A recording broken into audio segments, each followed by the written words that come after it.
Buen día a todos mis queridos estudiantes de grado octavo 2. El día de hoy les traigo este video para explicarles la guía que les dejé en la plataforma del Colegio Santa Ana. En el primer indicador, cuando nosotros trabajamos los movimientos literarios, yo les envié dos guías, ¿cierto? Esas dos guías, cada una valía 20% y completaban una nota de 40%. En este segundo indicador es distinto. En este segundo indicador solo vamos a trabajar enfocados en una guía, que es esta que tienen aquí. Es decir, no voy a enviar otra guía más adelante, solo vamos a enfocarnos en estos temas que aparecen en la guía. Este segundo indicador consta de dos eventos. Primero, actividad, que vale 40%, que es la que está abajo, y la evaluación virtual, que la desarrollaremos a través de la plataforma de Classroom, que vale 60%. Entonces, profe, ¿qué estudiamos para la evaluación? El tema que van a estudiar y lo que deben tomar como base para estudiar es esta guía que estamos tratando acá, y este video explicativo lo pueden repetir las veces que sea necesario. Si llegan a tener alguna duda, que es probable, entonces estarán las clases virtuales. Anoten todas las inquietudes que tengan y en la clase virtual que nos veamos ustedes van a aprovechar para preguntarme todo lo que necesiten entender. ¿Listo? Vamos a dar entonces inicio. La guía se divide en dos temas, uno sobre semántica, otro sobre gramática. El primero, semántica. ¿Cómo así semántica? Semántica hace referencia a los significados, ¿sí? Al sentido de las palabras, a los significados que pueden tener las palabras, cómo se pueden dividir, cómo se organizan. Entonces, este tema se llama la holonimia y la meronimia. Son nombres que suenan extraños, pero en realidad es muy sencillo entenderlo. Holonimia y meronimia. La holonimia y meronimia corresponden a la relación entre el todo y las partes. Es decir, la holonimia es el todo y la meronimia son las partes. Dice, el holónimo es la palabra que representa el todo, mientras que el merónimo concierne a cada una de las partes de ese todo. Ejemplo, yo sé que con ejemplos entendemos mucho más rápido. Palabra, entonces tenemos una palabra, automóvil. Holónimo es la totalidad, la palabra, el concepto completo, automóvil, ¿cierto? El automóvil ya no lo imaginaremos ahí, es el objeto en su totalidad.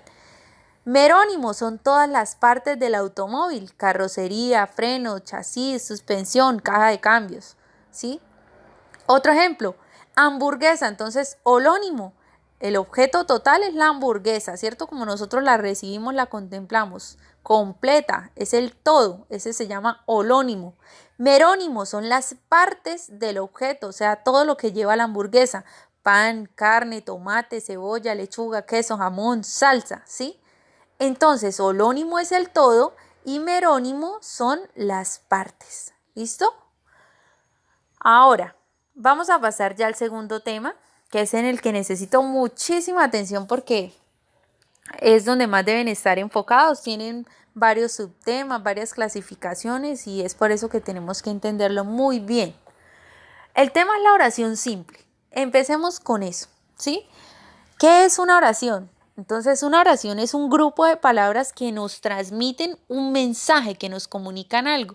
Y no son cualquier grupo de palabras, es un grupo de palabras ordenadas, ¿cierto? Que tienen sentido, ¿cierto?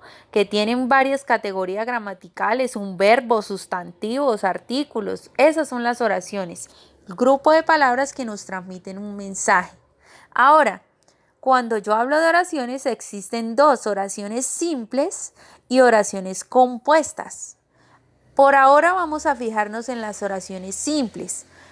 ¿Qué son? ¿Cómo las identifico? Las oraciones simples, aquí acercamos, son aquellas que tienen un solo verbo, por lo tanto, un solo predicado. Es decir, si yo analizo una oración y solo le encuentro un verbo, no hay más, esa se llama oración simple. ¿Listo? Miremos el ejemplo. Julio toca la guitarra. Entonces, ¿cuál es el verbo? Toca, ¿cierto? El verbo tocar. Entonces, como solo tiene un verbo, es una oración simple. La tecnología avanza rápidamente. Entonces, ¿cuál es el verbo? Avanzar. Como solo tiene un verbo, sabemos que es una oración simple. ¿Listo?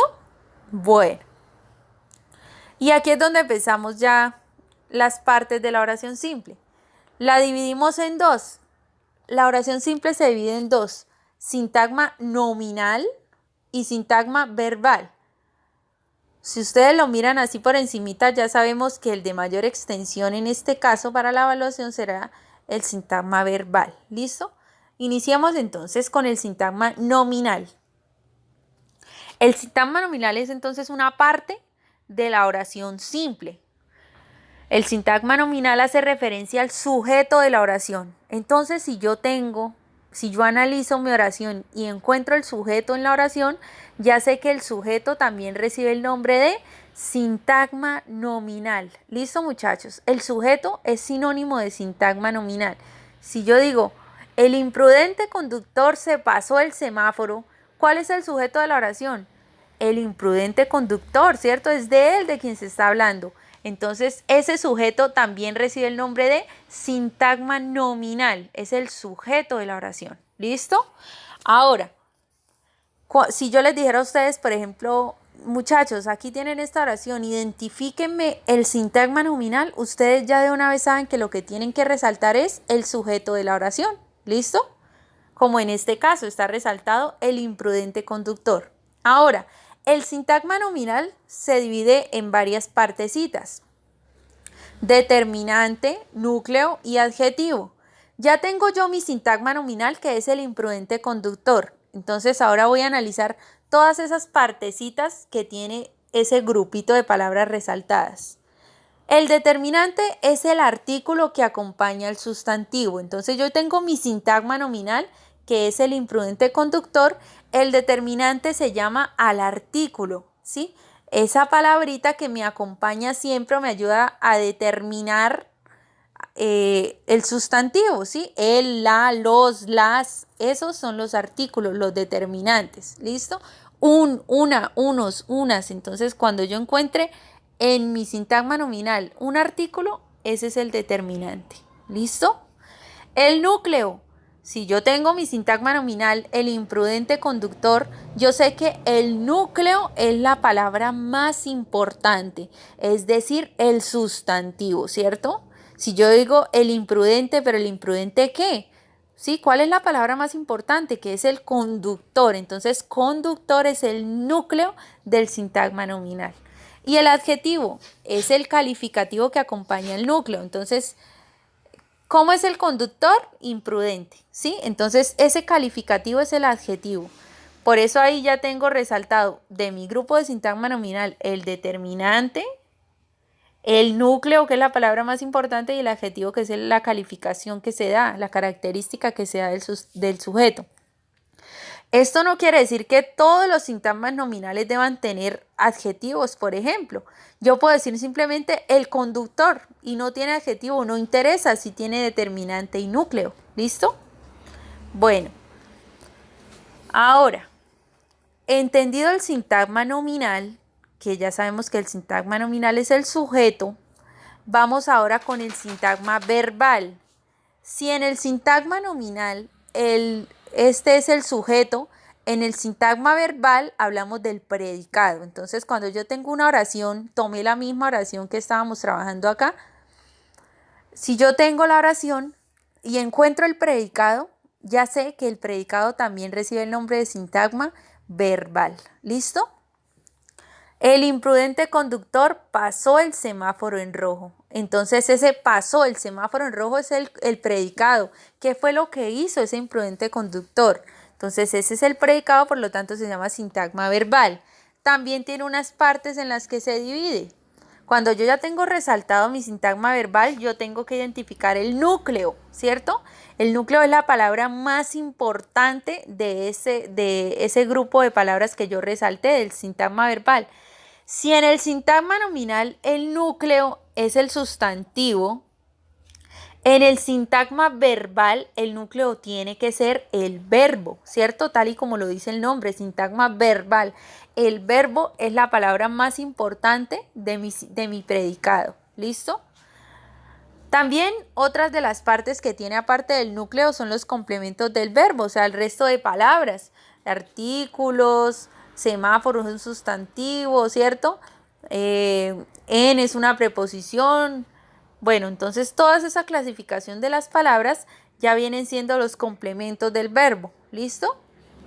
Ahí ya tenemos en cuenta que el sintagma verbal es el predicado y que el núcleo es el verbo. La palabra más importante del predicado es el verbo. Listo. Ahora, es aquí donde viene el tema de muchísima atención. Se llama la estructura del sintagma verbal. ¿Listo? El sintagma verbal se divide en 3 clases muy importantes y es aquí donde necesito su atención.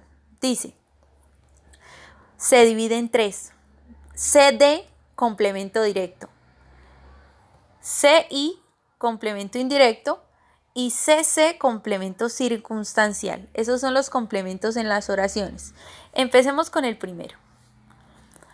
Es el objeto directo del verbo, lo limita y lo concreta. El complemento directo es en quien recae la acción, es decir, para yo identificar en una oración el complemento directo, el CD, yo tengo que hacerme la pregunta ¿qué? ¿Listo? Ejemplo, tengo la oración. Me corté el pelo ayer. ¿Qué se cortó? Utilizo la pregunta ¿qué? ¿Qué se cortó? Añadiéndola con el verbo, ¿no? El pelo. Entonces, el pelo es el CD, el complemento directo. Otro ejemplo. Ella cantó 6 canciones. Pregunto con el qué. ¿Qué cantó? La respuesta que es 6 canciones, ¿cierto? Por lo tanto, 6 canciones es el complemento directo. Entonces, aquí entendemos ya que el complemento directo es la palabra o grupo de palabras que responden a la pregunta ¿qué? Yo siempre tengo que preguntar ¿qué? En la oración que quiero analizar. ¿Listo? Ahora, complemento indirecto. Mientras que en el C de complemento directo yo pregunto ¿qué? En el CI yo pregunto ¿a quién o para quién? Ejemplo, el tribunal condenó a Sócrates. ¿A quién condenó? Respuesta, a Sócrates. Ese a Sócrates es entonces el complemento indirecto, ¿sí? Es el destinatario, a quién le sucedió algo. Ella compró flores para su mamá. ¿Para quién compró flores? Para su mamá. Esa es la respuesta. Entonces, para su mamá es el complemento indirecto. ¿Listo? Ya tenemos ahí la certeza de que el directo responde a la pregunta ¿qué? Y el indirecto es el que responde a la pregunta ¿a quién o para quién? ¿Listo? Y lo que me dé respuesta es lo que yo voy a resaltar como tipo de complemento. Si aquí me dijeron ¿qué se cortó? Y la respuesta fue el pelo, pues el pelo, esas 2 palabras son el complemento directo. Igual en el indirecto. Si la respuesta fue que compró las flores para su mamá, pues para su mamá, esas palabritas son el complemento indirecto. Ya tenemos complemento directo e indirecto, ahora pasamos al circunstancial. Aquí en el circunstancial, él se divide en varios, en tiempo, lugar, modo, cantidad, instrumento y compañía. Entonces, en tiempo yo pregunto ¿cuándo? Lugar, ¿dónde? Modo, ¿de qué forma? Cantidad, ¿cuánto? Instrumento, ¿con qué? Compañía, ¿con quién? Ejemplo, oración. Leí un libro en vacaciones. ¿Qué tengo que preguntar yo? ¿Cuándo? En vacaciones. Entonces, en vacaciones es un complemento circunstancial de tiempo, ¿cierto? Si yo digo, corrí en el parque, entonces, ¿dónde? En el parque. La respuesta en el parque es un complemento circunstancial de lugar, ¿sí? Caminas muy despacio. ¿De qué forma? Muy despacio. Entonces, esas 2 palabritas, muy despacio, se llaman complemento circunstancial de modo. Y si es de cantidad, pues yo pregunto es ¿cuánto? ¿Cierto? El bus tarda mucho. ¿Cuánto? Mucho. Mucho se llama complemento circunstancial de cantidad. Instrumento, ¿con qué? Me golpeó con el codo. ¿Con qué lo golpeó? Con el codo. Esas 3 palabritas serían con el codo el complemento circunstancial de instrumento. Y de compañía, iré a cine con mi amiga. ¿Con quién? Con mi amiga. Esa respuesta con mi amiga, esperen aquí un momentico, cumple la función de complemento circunstancial de compañía, ¿cierto? ¿Qué quiere decir esto? que si yo les pongo alguna oración, no quiere decir que todas las oraciones deban tener todos los complementos, ¿sí? Puede que haya una oración que solo tenga complemento de tiempo o que solo tenga complemento directo. Hay oraciones que no tienen complemento directo, sino indirectos, ¿sí? Entonces, hay varias. Pueden haber oraciones que tienen a la vez de tiempo, de lugar, de modo, ¿sí? Yo puedo dar un ejemplo. Corrí en el parque ayer en la noche. Corrí en el parque ayer en la noche, analicémoslo. ¿Cuándo corrió? Ayer en la noche. Entonces, ese es un complemento circunstancial de tiempo. ¿Y dónde corrió? En el parque. Eso es uno de lugar, complemento circunstancial de lugar. Ahí vemos cómo una sola oración puede tener más de un complemento. ¿Listo? Bueno, y por último, miren esta regla. Dice, si la oración sí tiene complemento directo, o sea, se dé el que responde a la pregunta ¿qué?, se llama oración transitiva. Entonces, todas las oraciones que tengan complemento directo, así como estas que vemos acá, se llaman oraciones transitivas. Y las oraciones que no tienen complemento directo se llaman oraciones intransitivas. ¿Listo? Transitivas son las que sí tienen complemento directo y las intransitivas son las que no lo tienen. El ejemplo, la niña come naranja. Entonces, para yo identificar si hay complemento directo, como les había dicho, tengo que preguntar ¿qué? ¿Cierto? ¿Qué come? Naranja. Efectivamente sí tiene complemento directo, entonces se llama oración transitiva. ¿Listo? Si miramos el otro ejemplo, estoy en tu casa. Yo ahí no puedo hacer la pregunta ¿qué? ¿Cierto? ¿Estoy qué? No. No, porque estoy hablando de lugares. Estoy dónde, ¿cierto? ¿Dónde estoy? En tu casa. Estoy hablando de lugar y no respondiendo a una pregunta ¿qué? Sino ¿dónde? ¿Cierto? Como no puedo responder a la pregunta ¿qué? En algunas oraciones, pues esas oraciones no tienen complemento directo. Y las que no tienen complemento directo se llaman intransitivas, ¿sí? Listo. Espero haya quedado claro el tema. Si no, pueden repetir el video las veces que sea necesario, preguntarme puntualmente qué es lo que no entienden y yo con mucho gusto les colaboro. Vamos a explicar entonces la actividad. Primero, realiza las siguientes actividades de tu libro de talleres de Norma, solo de resolver los puntos que se indican en la tabla. Ahí ustedes toman su libro naranja, el de Norma, el grande, buscan las páginas y solo deben desarrollar los puntos que se les pide ahí en la tabla. ¿Listo? Ya si ustedes quieren desarrollar todos los puntos de la página que se piden, lo pueden hacer como método de estudio para que practiquen para la evaluación. Pero lo que yo les califico con ese valor del 40% solo son los puntos que aparecen aquí. ¿Listo? En la 44 solo me resuelven el punto 7, en la 45 el punto 1, 2 y 3 y en la 48 el punto 4. Cuando ustedes ya tengan resueltos esos puntos, esas actividades, le toman foto que se note y que se entienda y me lo envían al correo de siempre. ¿Listo? Muchas gracias por estar atentos y por participar activamente en estas clases virtuales.